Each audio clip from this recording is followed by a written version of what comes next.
Good day, Seattle. We are on top of breaking news, tracking a police shooting in Everett. Everything we know from the scene coming up in a live report. By the time I got up there, that was 2 or 3 minutes, and that whole stack was already engulfed. And then it escalated so quickly after that. It was just intense. The aftermath of a huge fire erupting near the Ship Canal Bridge. What we're learning about the damage right now in Good Day Seattle. Live from Fox 13 News, this is Good Day Seattle.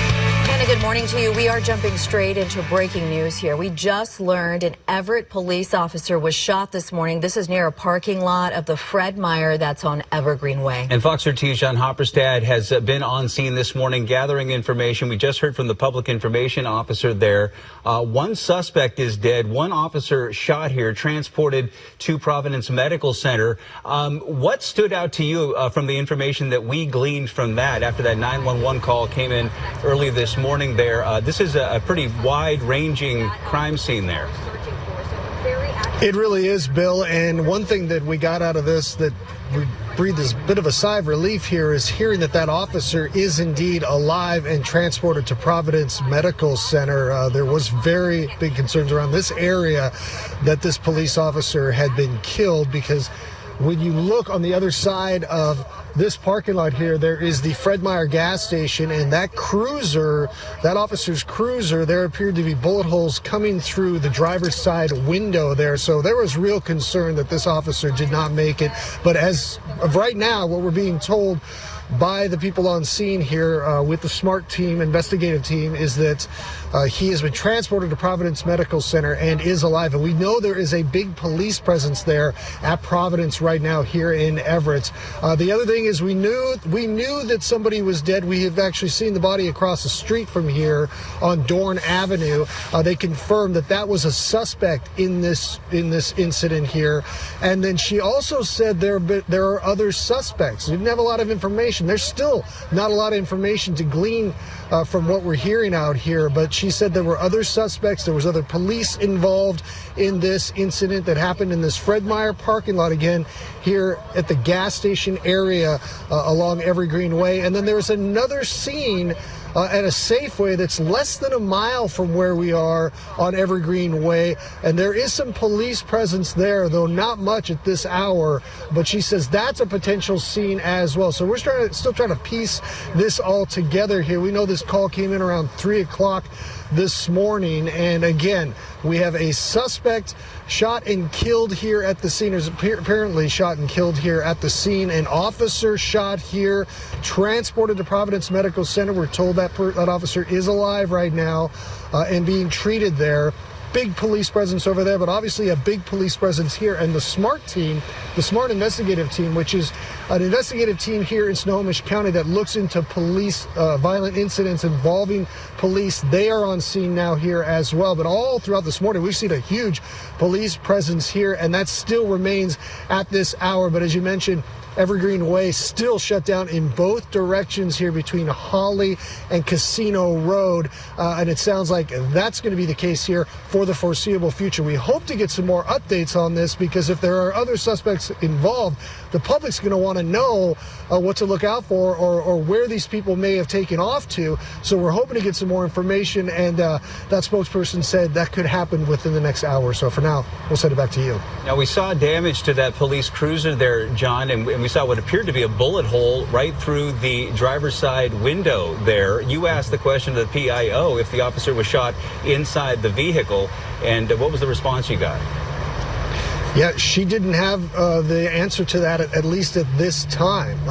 So we don't know if the officer was outside the vehicle and those bullet holes just happened to go through his driver's side window, or if he was sitting in his vehicle when he was shot. We do know, again, that she said there were other suspects involved in this. There were other police that came on scene and were involved as well. But as far as where that police officer was actually shot, yeah, that's still one of the details, one of the many details we're trying to get our head around, wrap our head around. Okay, John, thank you. We will check back with you. Meantime, I want to bring in Dan Griffin right now. And Dan, we know that the officer that was shot is at Providence Regional Medical Center. What can you tell us about what's happening there? Well, I can tell you, Bill, good morning to you. It is a solemn scene here, really. It's not anything action-packed or intense, but it's more of what we're seeing officers kind of coming and going in a solemn manner. We just saw an officer bring some coffee to another officer here to take in as they sit here and they wait for answers. There are a number of cruisers here outside of Providence Hospital. I've counted at least 8 that are parked, and we've seen others come and go through the morning here. We know that officer was shot and is alive here at Providence Hospital, but what we do not know is how that officer is doing. There has been a big presence here. Again, a number of cruisers. We know that people have been coming and going. I've reached out to Providence to try to get some more information from them here as well. But certainly this was the closest hospital that they could bring that officer to after they were shot. And clearly, you know, this is just one of those things where it's really a family rallying with one another at this point, wondering and waiting to figure out what's going to happen next here and how that officer is doing. And you know, I've covered a number of these kinds of shootings in my career, and you just see the looks on these officers' faces. They go to work every day. They hope to go home to their families, and they don't know what they're going to encounter. Of course, they can train for these kind of things, but when something like this happens, it hits them really right in the heart, because they are alongside each other day in, day out, working these scenes, rushing to these calls, in this case a 911 call. And so now they're here together waiting for these answers, and we're going to be here working to get more information for you as well. Bill. Answered. A lot of questions to be answered in regards to this case this morning, so we'll continue to follow that. Dan Griffin live at Providence Regional Medical Center. A massive fire erupting overnight, scorching a boat company near the Ship Canal Bridge. So we've learned that dozens of boats were destroyed. Our China Green on the scene now in China. We know that one person was hurt. What other information do you have? Good morning. So I just talked to the PIO about that. She says that it was a man about 40 years old was found in a boat near the dock where all this happened. She said she's not sure if it's related, but he did need medical condition and he was taken to the hospital. Now this morning, as the sun is starting to come up, we are getting a good look at the damage here. Seattle Fire says this all started in a stack of boats at the Seattle Boat Company here, a storage facility right next to the Ship Canal Bridge, which is right above that smoke there. The deputy chief tells us that the flames were 50 to 70 feet high. We have footage of that. And while crews were able to attack from all sides, up to 30 boats were destroyed in this. Every boat has a gas tank. Every boat has oil in it. They're made of fiberglass. And you can see that they're stacked like wood. So it's just ripe to get a big fire out of it. So I got up higher and I could see by the time I got up there, that was 2 or 3 minutes and that whole stack was already engulfed. And then it escalated so quickly after that. It was just intense. It looks intense. Yeah. In the video. I could feel the heat all the way across the water. So, oh my God.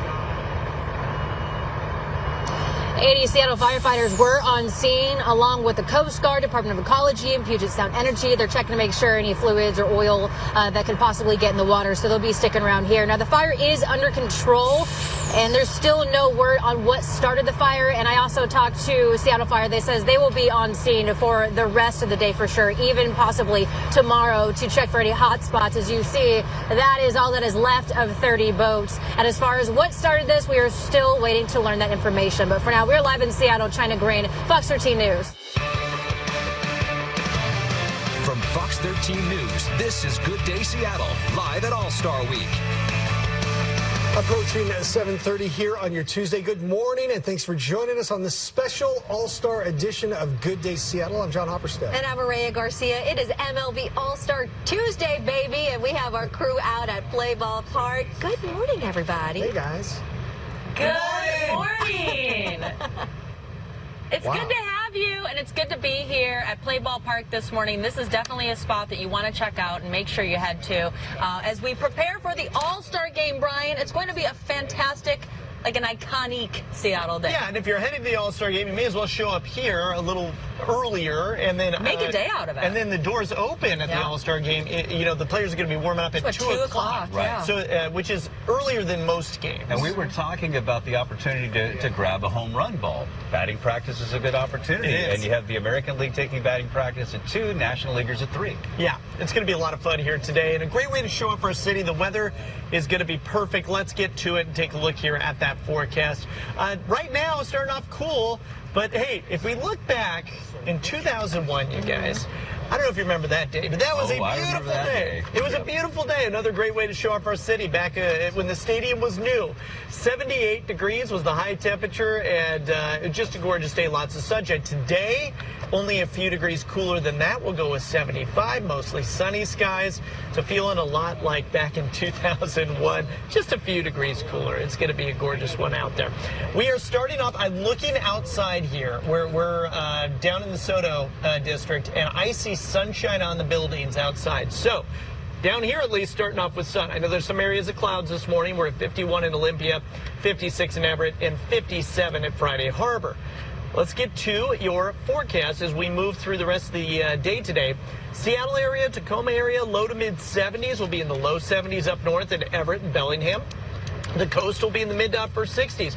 After this cloudy start here, we're going to be getting back to lots of sunshine. That cloud layer is a lot thinner than what we saw here yesterday. So by the noon hour, 65, 75 by the 5 o'clock hour. And then later on this evening, we are going to see those clouds roll in once again. And your 3-day forecast brings us a very similar day tomorrow. Thursday, high pressure is taking over, and we're going to be looking at temps in the upper 70s, so a little bit warmer. Abby's going to have your 7-day forecast here coming up. Let's check in with Alyssa Charleston. She is live inside T-Mobile Park right now. And you talk about an all-star experience. You were on hand for the Home Run Derby last night, and you're going to be there all day long covering the all-star game today. Put in double duty, Alyssa. Oh, I will be having gross amounts of coffee, don't you worry, Bill, to stay awake. But this is also incredibly exciting. This alone is giving me some adrenaline. There are fans taking batting practice right now. I'm sure they probably paid a hefty amount to be doing that. The roof is opening here at T-Mobile Park. There's a slight breeze. It is gorgeous out here. Perfect for all-star game day. And Seattle, as a city, has been waiting for this since 2021, since it was announced. The first All-Star game here in the Emerald City since 2001. We know we have 3 different Mariners to watch. Pitchers Luis Castillo and George Kirby, and then Julio Rodriguez. You might have heard of him. The Mariners, they finished the first half 1 game over 500, 4 games back in the wild card spot. They are off until Friday. But Scott Service, the Mariners manager, he is going to be working just a little bit. He was actually invited by Astros manager Dusty Baker to join the All-Star staff. And it was a nice nod by Dusty Baker. Scott Service actually knows him from back in the day. He played for Dusty Baker for the San Francisco Giants from 1999 to 2000. So Dusty had to invite him. And they know each other well. They're friends. And yesterday, Dusty Baker actually talked about involving Scott Service and moving into Scott Service's office here at T-Mobile Park. Thing about it is, we're here in Seattle, and this is Scott's home. And I actually told him that I didn't want his office. They could have put me in the back there somewhere, but he forced me to go and take his office. And I told him, well, I won't look in any drawers or anything, see if I can pick up any tips while I'm in his office. But yeah, I mean, he's a fine manager, and they have a fine team here in Seattle, and I'm glad to be back here. It's one of my favorite towns of all time. Dusty said that you forced him to take your office. Are you putting locks on the drawers, or giving up? They're locked. Yes, okay. They're locked. Gotta lock those drawers and keep all the secrets in. Since he's not the main manager, Service added that he's mostly looking forward to just sitting back and relaxing during a game at T-Mobile Park, something he's never been able to do before, especially because he is the manager of the Mariners. That'll be fun. There's also another local product to root for tonight. We talked about it earlier this newscast. On the National League side, Corbin Carroll, he grew up here in Seattle. He graduated from the Lakeside School. He's now an Arizona Diamondback, and he is a rookie. He's batting 8th in the NL lineup today, so he is a starter, and he's actually leading votes for NL Rookie of the Year. Yesterday, we asked him about what it means to play in his first All-Star game here in his hometown. It's definitely hard to put into words, but I think the 2 elements of it are just excited and grateful. Excited to be able to share this with the community that helped me get here, right? It's like a huge support system, and just being able to have a lot more than be here and be able to kind of enjoy this game, it's special. He will be the starting left fielder for the National League, and he has said that it's been his dream to play in T-Mobile Park. You guys, he was one game short of playing here in T-Mobile Park in the state championship when he was at Lakeside. So he will get the chance today, and he was asking for more tickets. He had, I think, 21 family and friends, members of his family that are going to be here at T-Mobile Park to watch him run onto the field. It will be so special. But if he needs more, and I'm saying MLB, do the right thing. Give him some more tickets, and we'll have a whole carol section out here at T-Mobile Park. Alyssa Charleston, thank you so much. We will check back with you. We're joined now by Seattle baseball historian Dave Eskenazi, live at Play Ball Park. Dave, good morning to you. Good morning to you both. Yeah, great to have you. You were just telling us that you have some history with Corbin Carroll. You knew him back in the day. Right. Well, he played Queen Anne Little League, where my two boys played, and he's the new pride of Queen Anne. That's so exciting. That is fantastic. So we know about the 1979 All-Star Game here in Seattle, 2001, of course, but we were supposed to get the All-Star Game before 1979. We had the American League team, the Pilots, that only existed here in Seattle for one season. They were playing at Six Stadium, which is now the Lowe's on Rainier Avenue South. So tell us about that a little bit, the All-Star Game we didn't get. Well, we finally got a major league team, as you said, in 1969, and there was no expectation that they'd be one and done and move to Milwaukee. We were supposed to get the All-Star Game here in 1975. Instead, it was in Milwaukee in 1975. But the litigation that led to the Mariners coming into existence from the Pilots leaving allowed us to have it just a few years later in 79. And you were saying in 1979 and in 2001, when we had the two All-Star games before this one, you were at both of those events. I was at both. Bill was at both. And what stands out to you about those? Or some memories that you have? Well, the 1979 game was really special. I was 19 years old. I'd been a baseball fan, an avid baseball fan, since about the age of 7. So just the thought of being able to see the greatest baseball players in the world all under the roof of the Kingdome with 59,000 other people. Yeah. Was super, super exciting. And they were all there, and it was a great game. And you look at that lineup today, and it's just Hall of Famer after Hall of Famer. Pete Rose should be a Hall of Famer, whatever. But, I mean, really special to showcase Seattle, our brand new Kingdome, which was a bit of a marvel at that time. Right. And, you know, the thing that struck me, though, is that in 79, it was basically the game. Right. And now you have Play Ball Park that's taken over all of SoDo. You have the red carpet over at Pike Place Market this morning. So just a very different vibe over the years. Very different. Well, we have an All-Star Game here every 22 years. So that first one in 1979, as you say, there was the workout day the day before. I think about 15,000 attended that.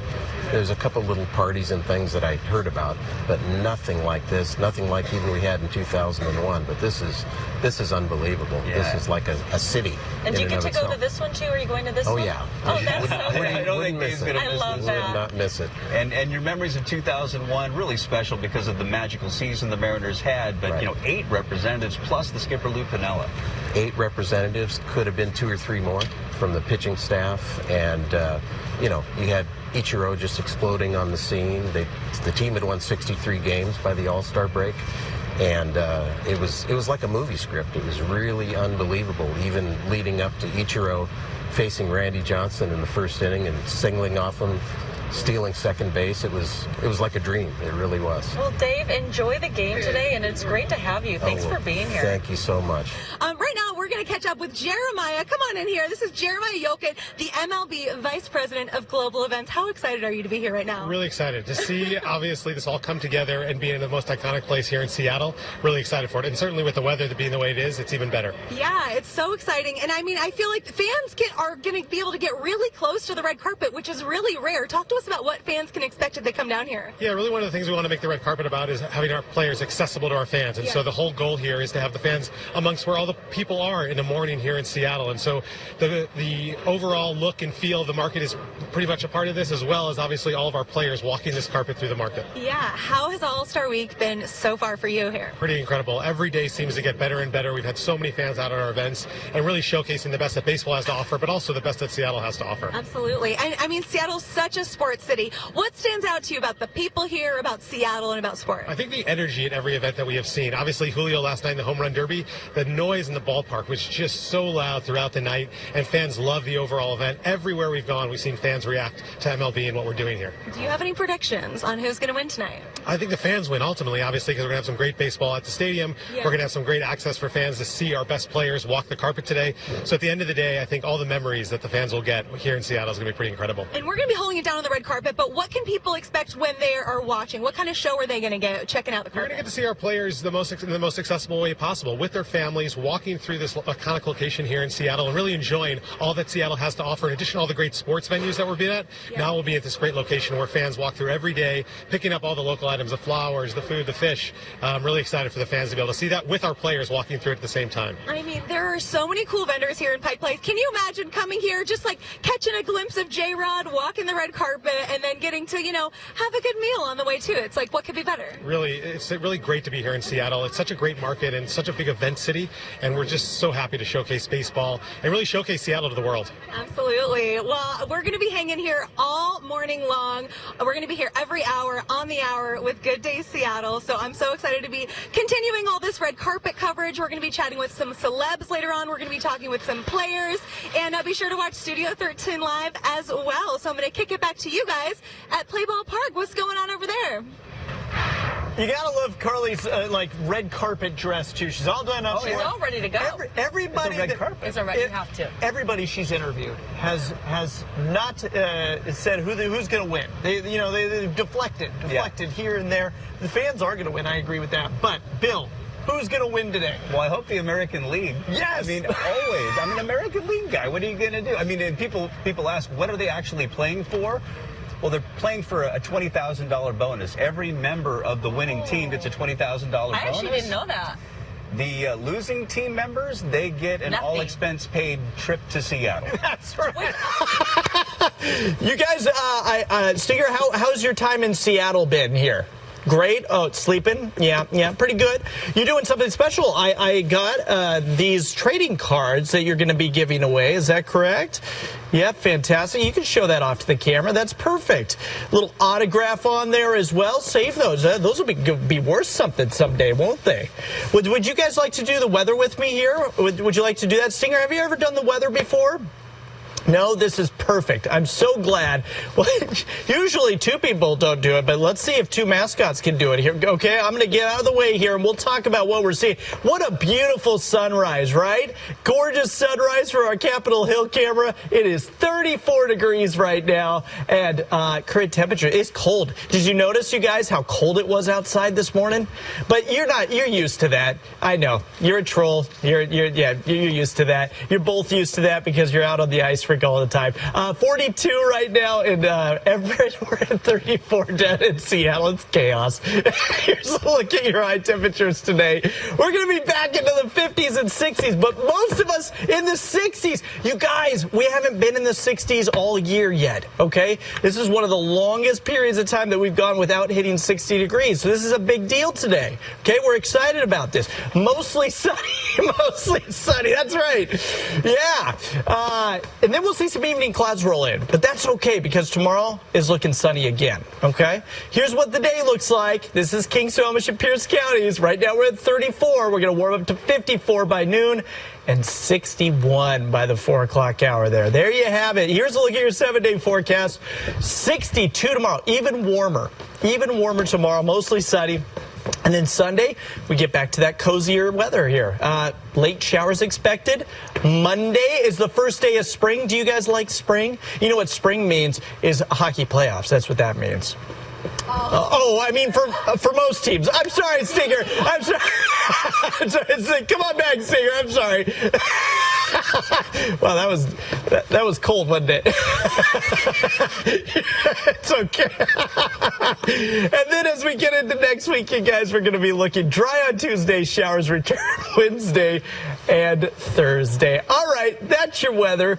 Let's send it on over to Mr. Adam Gerke, who's got a check on traffic. There it is.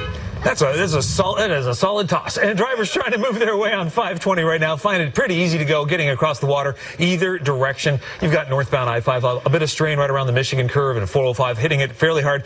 Stinger, please, yes, do show us what closer, a little more over. There we go. That is it.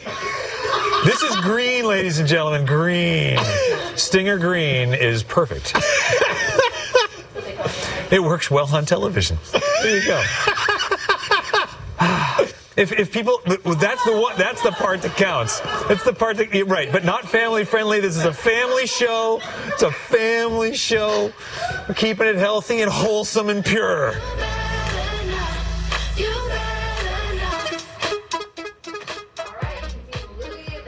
And dozens more artists heading to the Capitol Hill Block Party this weekend. The festival is celebrating its 25th anniversary with 9 different stages, if you can believe it. And local artist Avery Cochran joins us live in the studio with a preview of what's going on. I mean, this is exciting. 25 years, and you're here with us. I know. I'm so excited. Thank you for having me. What do you think this weekend has in store, and what do you expect? A lot of local artists, a lot of global artists, a lot of EDM, which I think is new for the Capitol Hill Block Party. It is the 25th year edition. So there's going to be a big push for local businesses and food and vendors and everything, and I'm stoked. So you're familiar with this because you've been doing this since you've been a teenager, right? I've been playing music, but I've never played the Capitol Hill Block Party before. So I'm really excited. Watching and hoping. Yeah, this is my first one. Oh, what does that mean? But you're like an Instagram sensation. What does that mean for you to get out there and be invited to this? It means the world to me. I was not expecting that email when I got it, and so I'm just really stoked to meet some new people and share my music with Seattle. Yeah, for sure. I mean, when you're up there, do you get nervous? No, not so much anymore. Just excited. Yeah, I think I trick my brain from being nervous to being excited. You know, it's kind of the same thing. Yeah, a little nerves are good, though. That means you're still on edge. So tell me about what you're most excited to see, besides being up there and invited to this, but some of the other performers. I'm excited to see Goth Babe. I'm excited to see girl band Muna. I'm excited to see...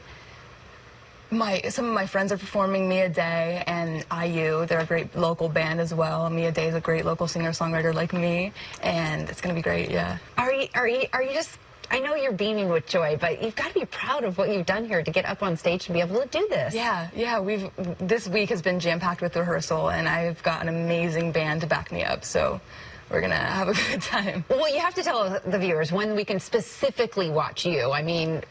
3:40. Okay, so the interesting thing about this is I'm the very first performer of the entire festival. Wow. So my set is 3:45 p.m. on the Veris stage. So as soon as those doors open, rush to the Veris stage. I'll be there with my incredible band. There's going to be 15 solid minutes where it's just me performing. So I'd love to see you there and meet you. Yeah, for sure. Well, I have to ask you really quick. I know we got to wrap this up, but those boots, they're made for jamming. They're amazing. Actually gave these to me for free. She didn't want them anymore. They're perfect. Are perfect. They go great with the outfit. I can't wait to see some of the themes. Now, you got to get a ticket to see you on stage, but if you want a special performance, you're going to perform for us a little bit later here on Good Day Seattle, yes, right? I am, yeah. All right, so don't go anywhere. Stick around. We have so much more, and you're going to get to hear this great singing sensation that's going to be playing on Capitol Hill this weekend right here in our studio. Good Day Seattle continues in just a bit. All right, new at 8 here, local artist Avery Cochran will be on stage this weekend at Capitol Hill Block Party. She joins us in studio here this morning for a special performance. And Avery, I'm just going to let you take it away. I don't do the singing. This is your magic. And let's see those boots. Have at it.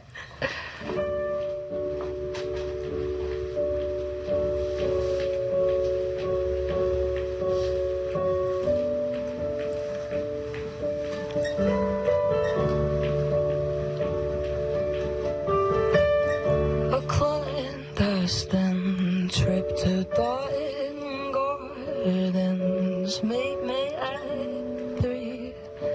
Said I'll bring the weed.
makes my heart grow fond. And I just broke down in my kitchen, 'cause I never made what you want. That's why I want